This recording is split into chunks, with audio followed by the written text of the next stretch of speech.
السلام علیکم ورحمۃ اللہ وبرکاتہ۔ دورہ تفسیر القرآن میں ہم نے نصاب کے طور پر اپنے دور کے بہت بڑے امام اور محدث، مسجد نبوی کے استاذ، مدینہ یونیورسٹی کلیہ حدیث کے دین، فضیلت الشیخ المحدث الدکتور محمد عبداللہ الاعظمی رحمہ اللہ کی دو عظیم ترین قرآن کریم کی تفسیروں کو ہم نے نصاب میں منتخب کیا ہے، اور الحمدللہ ان دو مبارک کتابوں کو ہم نے ہی اپنے پلیٹ فارم دار ابن بشیر کی طرف سے شائع بھی کیا۔ الحمدللہ یہ کتابیں کیا ہیں؟ یہ قرآن کریم کی بہت بڑی مثالی اور منفرد خدمت ہیں۔ شیخ اعظمی رحمہ اللہ کو اللہ تعالیٰ نے بڑا زیادہ حافظہ، بڑے بلاغ کے وہ ذہین تھے اور بڑی زیادہ صلاحیتوں کے مالک تھے۔ تاریخ اسلام میں ایسی عبقری شخصیات بہت کم ہوتی ہیں۔ اللہ اکبر۔ آج کی مجلس میں محدث اعظمی رحمہ اللہ کی قرآنی خدمات پر مختصر درس دینا چاہتا ہوں، ان کا منہج بیان کرنا چاہتا ہوں۔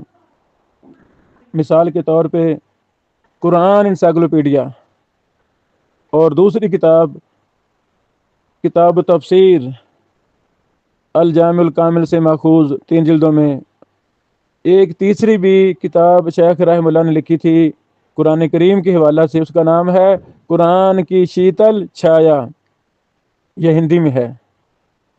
ان تینوں کتابوں کا مختصر تعارف اور منہج، تاکہ ہمیں پتہ ہو کہ ہم کون سی کتابیں دورہ تفسیر میں پڑھیں گے انشاءاللہ العزیز۔ ابھی میرے ہاتھ میں قرآن انسائکلوپیڈیا ہے۔ یہ اصل کتاب ہندی زبان میں تھی، ہندی زبان سے اردو میں ترجمہ کیا گیا۔ اس ترجمے کی نگرانی فضیلت الشیخ ڈاکٹر عبدالرحمن بن عبدالجبار فریوائی حافظہ اللہ نے کی، ایک معیاری ترجمہ کیا۔ ہم نے الحمدللہ پاکستان میں اس کے جملہ حقوق لے کر اسے 2 ضخیم جلدوں میں شائع کیا۔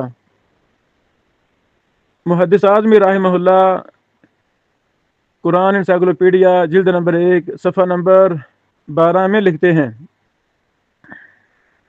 میں نے محسوس کیا کہ محض ترجمہ سے قرآن مجید کا سمجھنا ممکن نہیں ہے، بلکہ بعض اوقات غلط فہمیاں بھی پیدا ہو جاتی ہیں۔ اس لیے اس بات کی ضرورت محسوس کی جا رہی تھی کہ قرآن کریم کی ایک ایسی موضوعاتی ڈکشنری تیار کی جائے جو قرآن فہمی میں ممد و معاون ثابت ہو، خاص طور پر ان غیر مسلموں کے لیے جن کی معلومات قرآن مجید، اسلامی تعلیمات اور سیرت نبوی کے متعلق صفر کے برابر ہے۔ اللہ اکبر۔ مجھے افسوس کے ساتھ یہ بات کہنی پڑ رہی ہے کہ مسلمانوں نے بر صغیر پر کوئی 1000 سال تک حکومت کی، مگر اہل ہند کے لیے کوئی ایسا کام نہیں کیا جس سے وہ قرآن کی طرف راغب ہو سکیں، بلکہ قرآن مجید کا ترجمہ بھی ہندی زبان میں نہیں کیا۔ اب جب کہ قرآن مجید کا ہندی ترجمہ شائع ہو چکا ہے، اس لیے قرآن مجید کے انسائکلوپیڈیا کی ضرورت محسوس کی گئی۔ اللہ اکبر، اللہ اکبر۔ یہ درد دل تھا محدث اعظمی رحمہ اللہ کا کہ بر صغیر میں قرآن کریم کی جس طرح خدمت ہونی چاہیے تھی اس طرح نہیں کی گئی۔ اللہ اکبر۔ انہوں نے پھر بر صغیر کے 1000 سال مسلمانوں کی حکومت کا تذکرہ کیا، چونکہ 2011 سے شیخ اعظمی صاحب رحمہ اللہ کے ساتھ میری مجالس شروع ہو چکی تھیں۔ وہ اپنی مجالس میں، اپنے گھر میں، جو میری مجلسیں ہوئیں شیخ صاحب کے گھر میں، تو ان میں بھی انہوں نے کئی بار یہ بات کہی کہ یہ ہمارے بر صغیر کے حکمران، اسلامی حکمران، وہ بڑی بڑی بلڈنگ، بڑے بڑے عجوبے بنانے میں رہے، لیکن ان لوگوں نے قرآن کی خدمت کی طرف توجہ نہیں کی۔ اللہ اکبر، اللہ اکبر۔ بہرحال یہ قرآن انسائکلوپیڈیا کے متعلق اسی کتاب کے صفحہ نمبر 13 میں شیخ صاحب لکھتے ہیں رحمہ اللہ، یوں تو مختلف زبانوں میں قرآن کریم کی موضوعاتی ڈکشنریاں یورپی ممالک میں تیار کی گئیں اور منظر عام پر بھی آئیں، لیکن یہ ساری کی ساری یا تو یہودیوں اور عیسائیوں کی تیار کردہ ہیں، یا پھر قادیانیوں، بہائیوں اور اسلام سے اپنے نسبت جوڑنے والے گمراہ اور باطل فرقوں کے قلم کاروں کی ہیں، جن کا بنیادی مقصد اسلام کی صحیح تعلیمات کی نشر و اشاعت کے بجائے اسلام کے اصل تصویر کو بگاڑنا، لوگوں کے ذہن و دماغ میں اسلام کے خلاف نفرت و دوری پیدا کرنا، لوگوں کے ذہن میں اسلام کے خلاف نفرت اور دوری پیدا کرنا اور اسلام کو مشکوک بنانا ہے۔ اس کے لیے انہوں نے صحیح قرآنی مفاہیم میں بے جا تعویل و تحریف کا سہارا لے کر یہ ساری ڈکشنریاں تیار کیں تاکہ لوگوں کے ذہن و دماغ میں قرآن کے صحیح معنی و مفاہیم کی جگہ غلط معنی و مفاہیم کو بٹھایا جائے، اسلامی تعلیمات کو مشکوک بنایا جائے اور رسول رحمت صلی اللہ علیہ وسلم کو بدنام کیا جائے، والعیاذ باللہ۔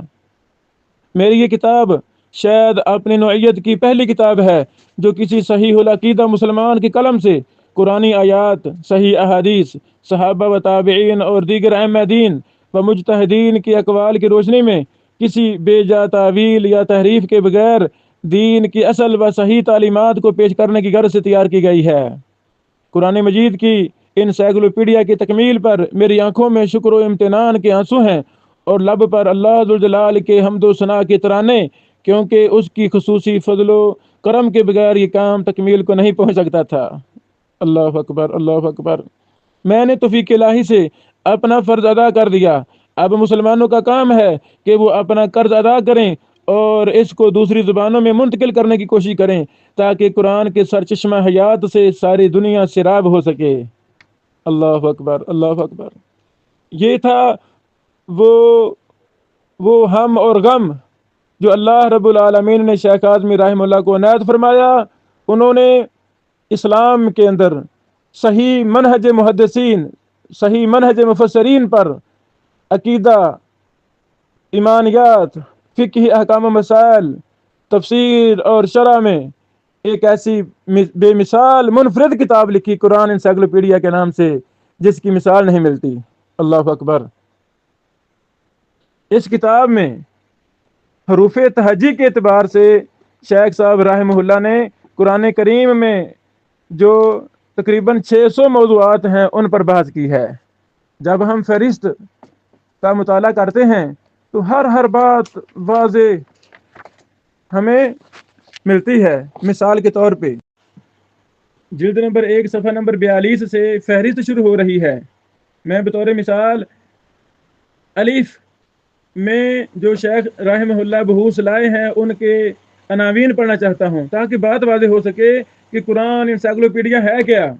مثلا الف، اس میں سب سے پہلے ابابیل پر بات کرتے ہیں، پھر ابراہیم علیہ السلام پر، اس میں ابراہیم علیہ السلام کا نسب نامہ اور ابراہیم علیہ السلام کی وصیت، پھر ابل پر، پھر ابلیس پر، پھر ابو لہب پر، پھر اجر پر، پھر اچھے کام پر، پھر احد، پھر احد، احسان، احقاف، آخر، آخرت، ادرک، ادریس علیہ السلام، آدم علیہ السلام، آدمی، اذان، ارض، ارم، آزر، ازواج مطہرات، اسباط، اسحاق علیہ السلام، اسد، اسرا، اسلام، اسلام کے ارکان، اسلام کی معاشرتی تعلیمات، اسم، اسماعیل علیہ السلام، آسمان، اسماء حسنہ، آسیہ، اشتہا، اصحاب اخدود، اصحاب اعراف، اصحاب ایکہ، اصحاب جنت، اصحاب ہجر، اصحاب سبت، اصحاب سفینہ، اصحاب فیل، اصحاب قبور، اصحاب قریہ، اصحاب کہف، اصحاب مدین، اعتدال، اعتصام بحبل اللہ، اعتکاف، اعراب، اعلی، آمی،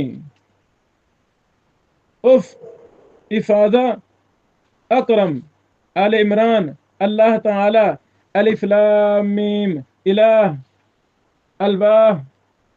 ایک ضروری ملاحظہ، الیاس علیہ السلام، ام القرآ، امی، ان پڑھ، اللہ اکبر، انشاء اللہ، انار، انجیر، انجیل، اندہ، انسان، انصاب، انصار، انفال، اول، اولاد، اونٹ، اہل بیت، اہل کتاب۔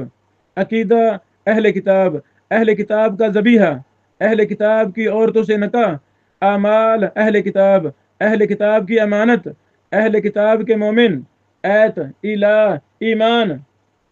پہلا رکن اللہ تعالیٰ پر ایمان، دوسرا رکن رسولوں پر ایمان، تیسرا رکن اللہ کی کتابوں پر ایمان، چوتھا رکن فرشتوں پر ایمان اور یقین، پانچواں رکن یوم آخرت پر ایمان، چھٹا رکن تقدیر پر ایمان۔ ایوب علیہ الصلوۃ والسلام۔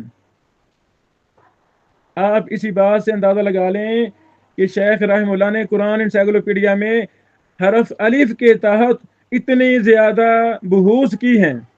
اب ہر عنوان کے تحت مفصل بحث قرآن مجید کی تمام آیات کا ذخیرہ مبارک جمع کرتے ہیں، پھر اس پر دراسہ کرتے ہیں، پھر اسی مسئلہ کے متعلق صحیح احادیث لاتے ہیں، اس کے بعد الہامی کتابوں سے بھی کئی ایک حوالے دیتے ہیں۔ اللہ اکبر، اللہ اکبر۔ اس کے بعد آگے با پر بحث، پھر تا پر، پھر سا پر۔ اسی طرح 2 جلدوں میں اس مبارک کتاب میں شیخ رحمہ اللہ نے تقریباً 600 مضامین پر بحث کی ہے۔ یہ تھا مختصر قرآن انسائکلوپیڈیا کا منہج اور وضاحت۔ اس سے اندازہ لگا سکتے ہیں کہ قرآن انسائکلوپیڈیا قرآن مجید کی کس قدر اہم ترین موضوعاتی تفسیر ہے، اور جو ایک امام اور محدث نے لکھی ہے، جن کو اللہ تعالیٰ نے علوم دینیہ میں بہت زیادہ مہارت عطا فرمائی تھی اور فہم سلیم عطا فرمایا تھا۔ اللہ اکبر۔ دوسری کتاب شیخ محترم کی وہ ہے قرآن کی شیتل چھایا، یہ بھی ہندی زبان میں ہے۔ مبارک ہو، الحمدللہ، اللہ نے مجھے توفیق دی، میں نے اس کتاب کا اردو میں ترجمہ مکمل کروا لیا ہے۔ جدہ میں ایک فاضلہ بہن سے جو ہندی اور اردو کی ماہر تھیں، میں نے ان سے اس کا ترجمہ مکمل کروا لیا ہے۔ قرآن کی شیتل چھایا کے نام سے یہ ہندی زبان میں تھی، انشاءاللہ اسے جلد ہی ہم اردو زبان میں شائع کریں گے، اللہ تعالیٰ آسانی فرمائے۔ اس کتاب کا منہج کیا ہے؟ یہ چھوٹا سا رسالہ ہے۔ یہ کتاب ہندی زبان میں تھی، اب اردو میں بھی ہم اس کو لا رہے ہیں۔ اس میں پڑھے لکھے ہندوؤں کے لیے ان کے مخصوص مزاج کی مناسبت سے اسلام کی دعوت پیش کی گئی ہے۔ یہ کتاب 2 حصوں پر مشتمل ہے۔ پہلے حصے میں قرآن کریم کی بنیادی دعوت جیسے عقیدہ، عبادات، اخلاق حسنہ وغیرہ کا ذکر ہے، اور دوسرے حصے میں پہلی صدی سے لے کر ماضی قریب تک کے ان اصحاب عظیمت بزرگوں کا ذکر ہے جنہوں نے اسلام کی راہ میں جانی مالی قربانیوں کی تابناک مثالیں قائم کی۔ اللہ اکبر، اللہ اکبر۔ انشاءاللہ اس کتاب کو بھی ہم جلد شائع کریں گے۔ اور شیخ محترم کی تیسری کتاب جس کو ہم نے الجامع الکامل سے ماخوذ کیا ہے، الجامع الکامل میں کتاب و تفسیر 2000 سے زائد احادیث، تمام صحیح احادیث تفسیر کے متعلق جو شیخ رحمہ اللہ لائے ہیں، ہم نے ان کا سلیس اردو ترجمہ لانے کی کوشش کی ہے الحمدللہ۔ اور یہ کتاب 3 ضخیم جلدوں میں ہے، الجامع الکامل سے ماخوذ صحیح کتاب و تفسیر۔ انشاءاللہ اس کتاب کے آخر میں، یعنی جہاں کتاب و تفسیر ختم ہو رہی ہے، اس میں شیخ صاحب نے خود اس کا منہج واضح کیا ہے۔ یہ ہم نے الگ کیوں کی ہے؟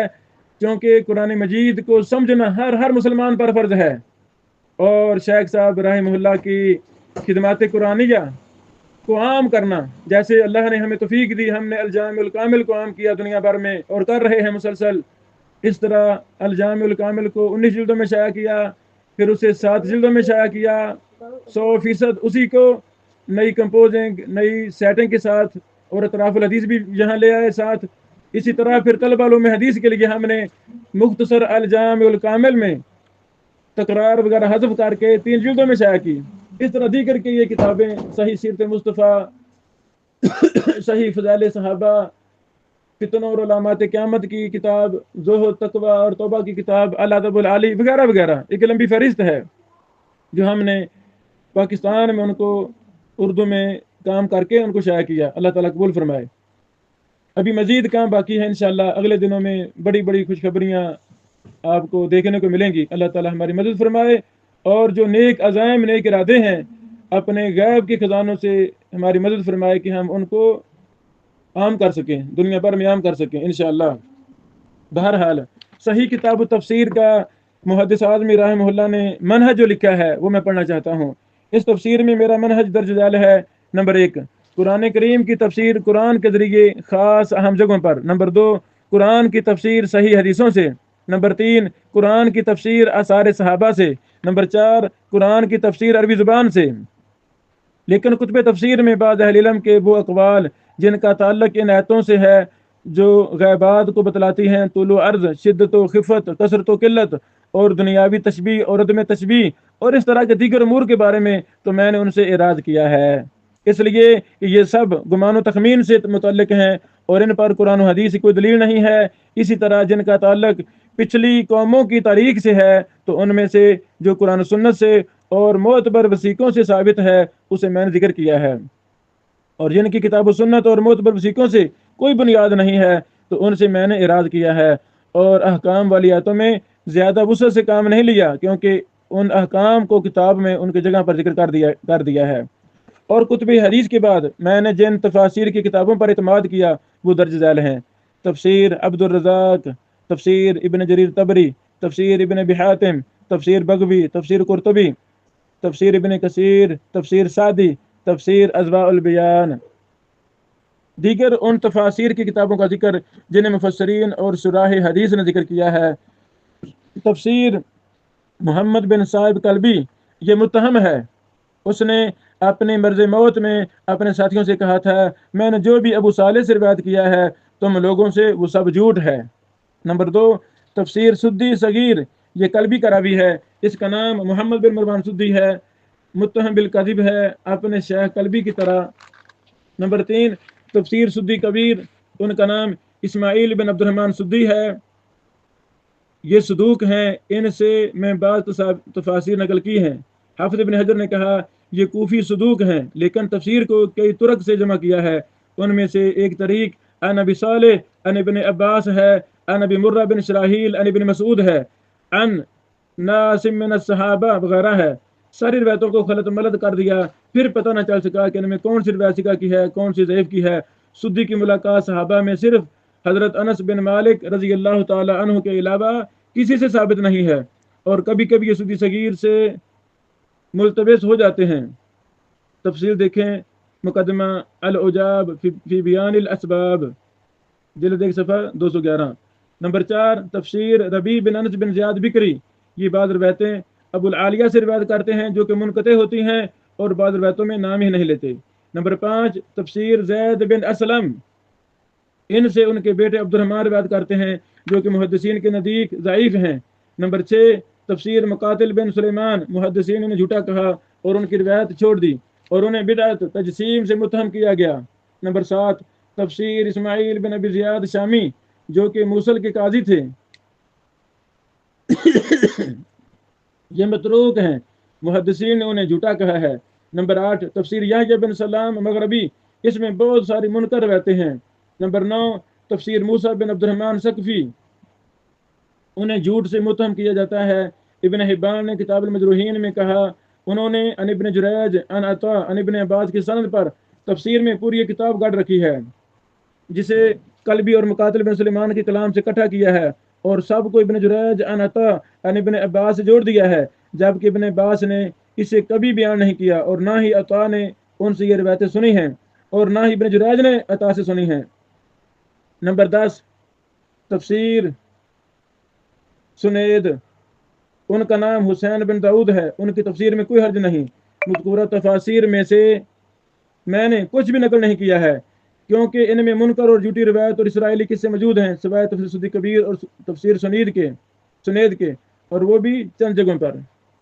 یہ تھا وہ منہج جو شیخ اعظمی رحمہ اللہ رحمۃ واسعہ کتاب التفسیر میں انہوں نے اپنایا ہے۔ انشاءاللہ شیخ اعظمی رحمہ اللہ کے ساتھ اللہ تعالیٰ نے بڑی زیادہ محبت پیدا فرما دی تھی، وہ بہت ہی مخلص انسان تھے جن کا مرنا جینا قرآن کی خدمت تھی، ان کا ہر کام ہی منفرد ہے۔ حدیث پر کام کیے تو سنن صغریٰ بہقی کی 9 جلدوں میں مفصل شرح محدثانہ لکھ دی المنۃ الکبریٰ کے نام سے۔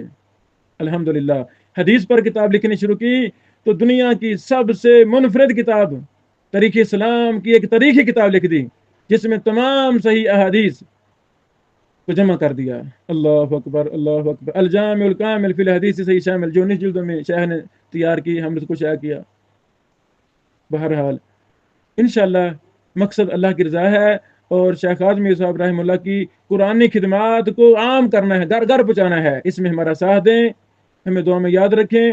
ہماری جو ہم نے کتابیں شائع کی ہیں ان کو عام کریں، اپنے حلقہ احباب میں عام کریں، ان کو تقسیم کریں. اگر رمضان آ رہا ہے ان مبارک کتابوں کو تقسیم کریں، بہت زیادہ تقسیم کریں، تاکہ دنیا کے ہر ہر گھر کی کتابیں پہنچ جائیں. اور یہ لیکچر جو میں خود بھی انشاءاللہ وقت دوں گا، اور 2 معلمات کا بھی اہتمام کیا ہے انشاءاللہ، وہ بھی آج سے کلاسیں شروع کر رہی ہیں.